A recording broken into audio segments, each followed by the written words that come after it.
Meus irmãos e irmãs, tudo bem? A paz do Senhor Jesus. Meu nome é João, eu sou professor de escola dominical da congregação do bairro Jardim Guanabara, daqui da região do Guarani. E na lição de hoje nós estudaremos a lição de número 8, a batalha contra Ai, né?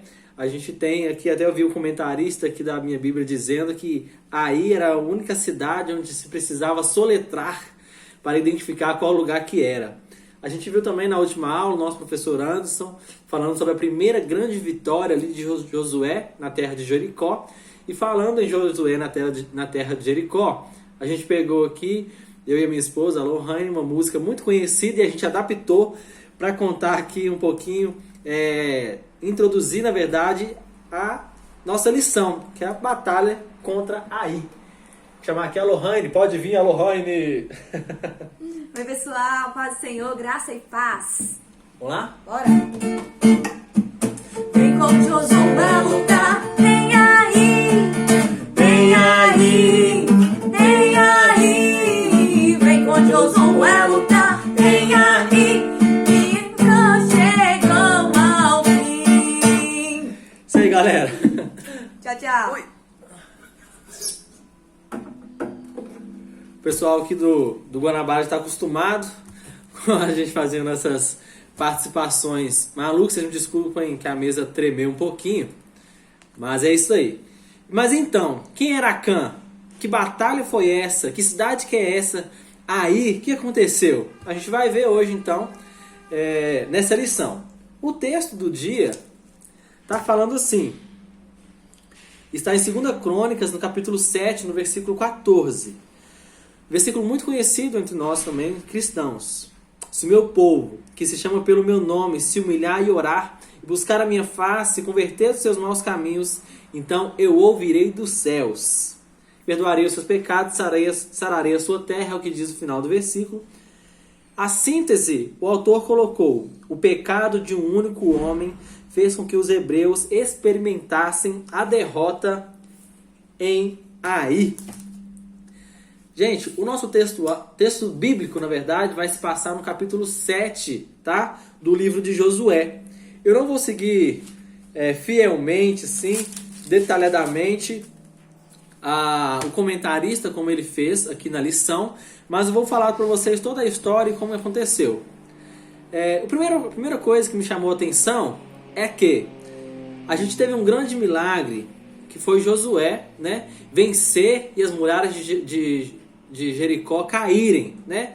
Isso é um dos grandes marcos da história, uma das maiores vitórias que Israel já teve. Isso é fato. E foi a primeira grande vitória, assim como eu já disse, de Josué liderando o povo. Mas também, como a gente vai ver daqui uns minutinhos, foi a primeira vez que Deus irou-se com o povo de Israel na liderança de Josué. A gente tem ambos os lados. Tem a primeira vez para tudo, não é isso? Então, Josué e o povo de Israel venceu ali Jericó. Mas o que acontece, e eu queria te fazer essa pergunta também, o que acontece depois do milagre?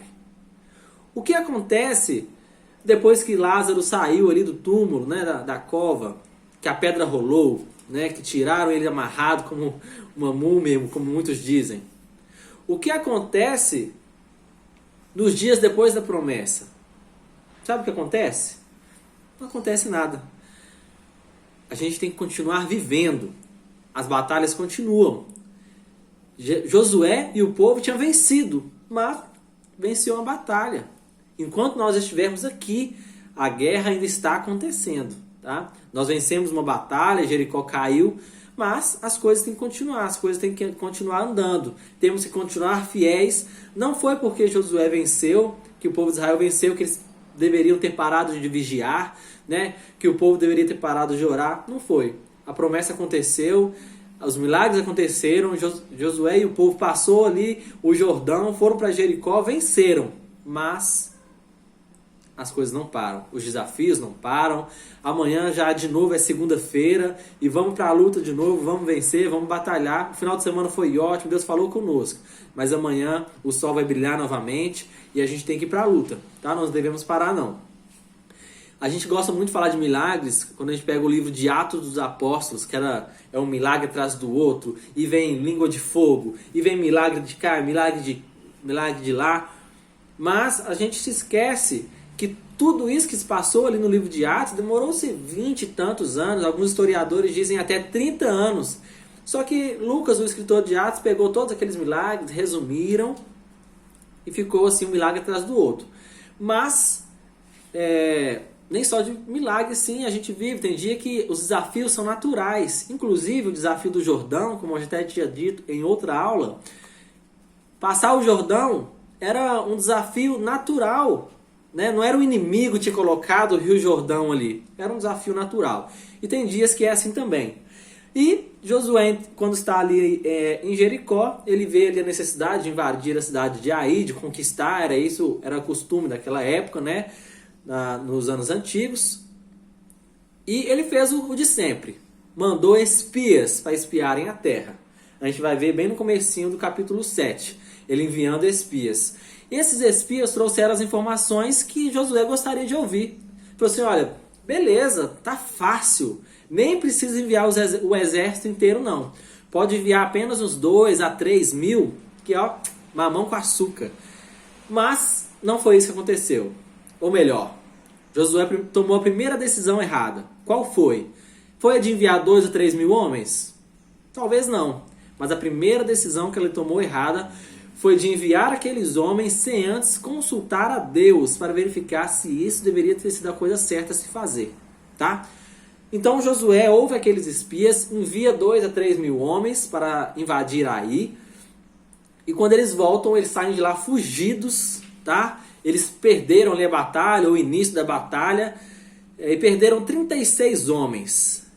E aí a gente tem a primeira, talvez aí que a gente conheça realmente uma pessoa. Talvez aí que a gente conheça realmente o líder. Quando ele se debate com a primeira derrota, né? Ou a primeira frustração. Não necessariamente ali era uma derrota. Uma derrota não acabou ainda, como a gente vai ver daqui pra frente. Mas Josué, tal como Moisés, no primeiro desafio que apareceu, ou melhor, tal como o povo que estava com Moisés, murmuraram mediante a primeira derrota. Eles chegaram com a informação, então, de que haviam perdido 36 homens. E o que Josué faz? Aqui no versículo 7, olha o que ele diz. Senhor, por que com efeito fizeste passar a este povo Jordão, para nos dares e ficarmos dentro do Jordão? Senhor, que direi, pois Israel virou as costas para os seus inimigos? A gente passou o Jordão à toa? O que a gente veio fazer aqui? A gente veio perder? O que eles vão falar do Senhor? A gente perdeu a batalha. O que eles vão falar dos filhos de Israel? E eu me lembrei, e até voltei atrás para estudar um pouco, quando o povo estava de frente ao Mar Vermelho, atrás estava Faraó, e eles falaram, era melhor a gente ter ficado e sido escravizado pelos egípcios.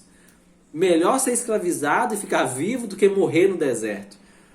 É a atitude mais natural do nosso corpo, da nossa mente, do ser humano. É murmurar, é falar que estava melhor antes, né? E falar palavras contra o nome do Senhor. E foi isso que eles fizeram. Mas o nosso Deus, ele é o mesmo de ontem, mesmo de hoje, vai ser eternamente. O mesmo que ele falou para aquele povo, ele vai falar para Josué. Com aquele povo, ele falou para Moisés, olha, por que estão murmurando? Marchem. E para Josué, ele vai falar a mesma coisa. Josué, levanta-te. Por que você está prostrado, levantando com seu rosto ao solo? Israel pecou, mas agora a gente vai resolver isso. Pare de murmurar, para de reclamar, pois eu farei ainda grandes coisas no teu meio.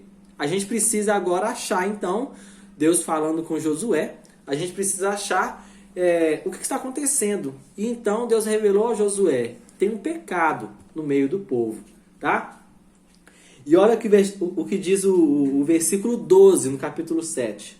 Pelo que os filhos de Israel não puderam subsistir perante os seus inimigos, viraram as costas diante dos seus inimigos, porquanto são amaldiçoados.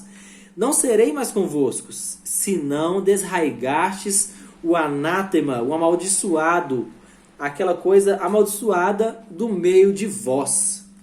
não iremos vencer enquanto nós não tirarmos aquilo que está amaldiçoando a nossa vida do nosso meio. E foi isso que Josué ouviu. Deus falou, olha, vocês vão vencer, mas eu não estarei mais convosco se o pecado continuar no meio de vós. E ele falou, olha, tem alguém que está em pecado. Ele está amaldiçoando o povo de Israel com esse pecado. Você pode procurar entre as tendas, primeiro vai entre as tribos, da tribo você acha a família, da família você vai achar o homem. E daquele homem você vai encontrar então o que está dando errado. E foi assim que aconteceu. Josué deu ouvido à voz do Senhor e foi procurar então na tribo, e acabou encontrando na tribo de Judá, Acã, está aí no versículo 18, filho de Carmi, filho de Zabde, filho de Zerá, da tribo de Judá. Então, Josué, olha que ele quase implorou para Acã, eu te peço, filho, faz confissão perante ele, declare-me agora o que fizestes, não me ocultes. E respondeu Acã a Josué, o versículo 20, verdadeiramente pequei contra o Senhor, Deus de Israel, e fiz assim e assim. Quando vi o despojo, uma boa capa babilônica, Babilônia era inclusive conhecida também por vários tecidos nobres, né? Eu também vi 200 ciclos de prata e uma cunha de ouro do peso de 50 ciclos. Cobicei e tomei-os, e eis que estão escondidos na terra, no meio da minha tenda, e a prata debaixo da terra. O que aconteceu? Acã viu a oportunidade e roubou algumas coisas, achando que estava tudo bem, que estava saindo por cima. Inclusive eu tomei a liberdade de estudar um pouco sobre essa questão dos ciclos de pratas, que a gente vai ver no Antigo Testamento. Foi, se não me engano, por 400 ciclos de prata que Abraão comprou a terra para enterrar Sara, e depois também, quando morreu, foi enterrado. Davi comprou uma ilha, que se não me engano também era de 50 ciclos de prata. E aqui a gente vê esses ciclos novamente. Acã falando que roubou ali 200 ciclos de prata. Para a gente entender mais ou menos a unidade de medida da época, um ciclo de prata é equivalente a um salário mínimo do agricultor da época, tá? Então aquele agricultor trabalhava ali um mês, 30 dias para ganhar um ciclo de prata. Ou seja, Acã roubou 200 meses, 200 ciclos de prata, tá? É aproximadamente 16,6 anos, 16 anos e meio, tá? E se a gente fosse trazer para hoje, se o agricultor dos dias de hoje ganhasse um salário mínimo, seria 200 salários mínimos, o que daria 209 mil reais, tendo o salário mínimo de hoje, R$ 1.045. Então, Josué viu o que estava acontecendo, ele percebeu o que estava errado, tomou as suas providências. Na época, ele apedrejou ali Acã, né? A gente vai ver no Vale do Acor. E ainda disse as últimas palavras ali a Acã: por que nos turbastes? O Senhor te turbará a este dia. E todo Israel o apedrejou com pedras, e os queimaram a fogo, e os apedrejaram com pedras. Então foi queimado. A gente achou que estava errado, achou a maldição que estava atrapalhando a gente de vencer. E é isso também que a gente deve fazer, tá? Encontrar o que está dando errado, o que está nos atrasando, o que não nos faz vencer e exterminar. Pois assim como Deus diz para Josué: não serei convosco, se não tirares aquilo que está amaldiçoando vocês, o que está amaldiçoado no meio de vós. Agora a gente vê então o capítulo 8, né, de Josué. Disse o Senhor Josué: não temas e não te espantes, toma contigo toda a gente de guerra e levanta-te e sobe a Ai. Olha o que tenho dado na tua mão, o rei de Ai, o seu povo e a sua cidade e a sua terra. Bom, um dos erros estratégicos, na minha visão aqui, né, limitada de estratégia, aqueles espias subestimarem, tá, o seu inimigo, tá bom? Eles viram aquela cidade pronta para invadir e falaram assim: beleza, tá tranquilo, tá fácil, mamão com açúcar. Só 2 a 3 mil homens, tá ótimo, tá valendo. Mas foram derrotados. Eles subestimaram o inimigo, achando que a força estava no braço, né? Mas não, a força está no nosso Deus. Talvez outrora, se Josué tivesse consultado a Deus, Deus já teria revelado a Acã, as coisas não teriam tomado essas proporções, né, que foi tomada aqui naquela época, e teria uma vitória de primeira. Mas não foi isso que aconteceu.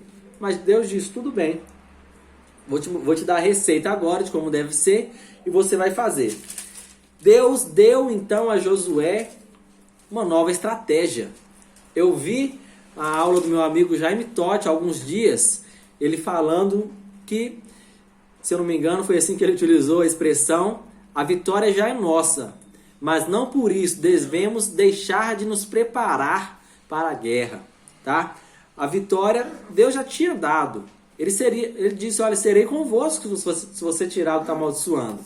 Josué tirou o que estava amaldiçoando, ou seja, Deus estava com ele.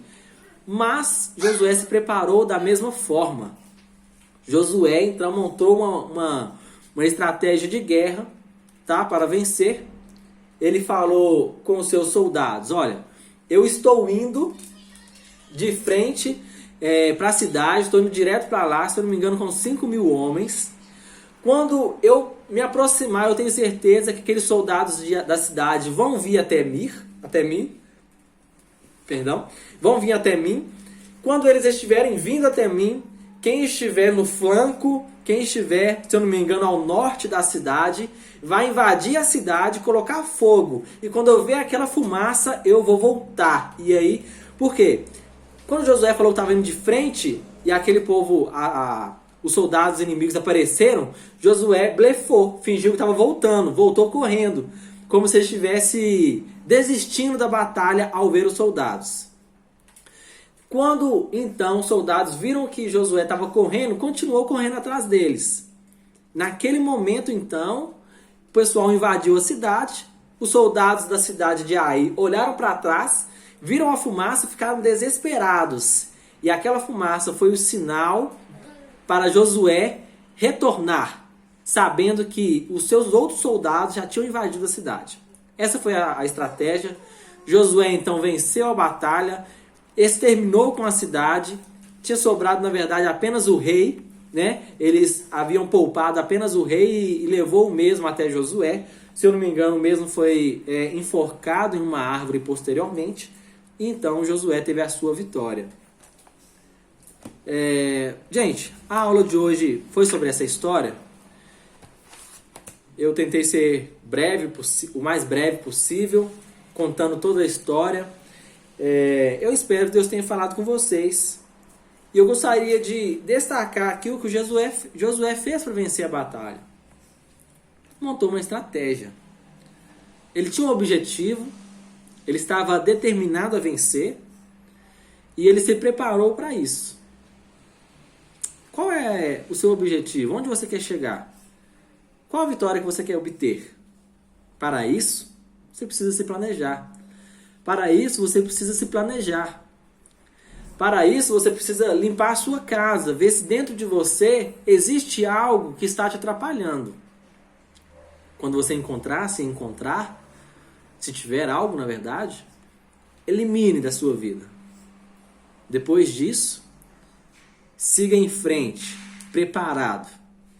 Não subestime o seu inimigo. E seja pronto. E avance, pois Deus será convosco. Um grande abraço, meus irmãos, e até a próxima.